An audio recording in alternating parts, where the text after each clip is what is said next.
పవిత్రమైనటువంటి కాశీ నగరాన్ని, మా ఒక పుణ్య నది అయినటువంటి గంగా నదిని, అలాగే అయోధ్యకి అపురూపమైనటువంటి ఒక దైవస్థలంగా, ఒక పుణ్యక్షేత్రాలుగా తీర్చిదిద్దనేటువంటి మోడీ రేపు కృష్ణ భగవానునికి ఆలయ నిర్మాణం.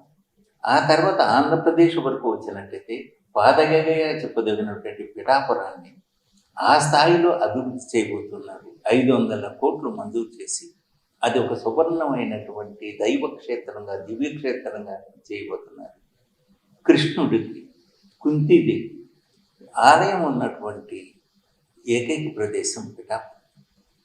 ఆ దత్తాత్రేయుడి యొక్క తొలి అవతారం శ్రీపాద శ్రీవల్లభుడిది కూడా పిఠాపురం. ఇన్నూ అసలు ఆ అనుక్షణం ఆ ప్రతి అడుగడుగునా కూడా అనమాట దివ్య స్మృతులు, ఆ యొక్క భగవంతుని యొక్క ఆ స్పర్శ అంతా కూడా అన్నమాట ఆ గాలిలో, ఆ ధూళిలో కనిపిస్తూ ఉంటుంది.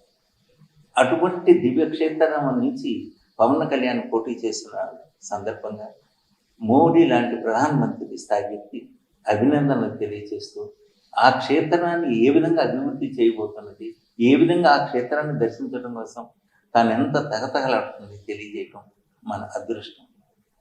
రేపు ఎన్నికలతో పిఠాపురం యొక్క చరిత్ర, అంటే ఆంధ్రప్రదేశ్ యొక్క చరిత్ర మారబోతుంది.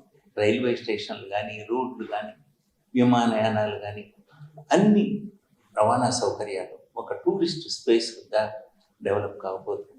చాలా అతి తక్కువ కాలంలో ఉంది పవన్ కళ్యాణ్ జీవితంలో తీసుకున్నటువంటి అతి మంచి నిర్ణయాల్లో ఈ యొక్క పిఠాపురం నుంచి పోటీ చేయాలనుకోవటం ఒకటిగా నేను భావిస్తున్నాను.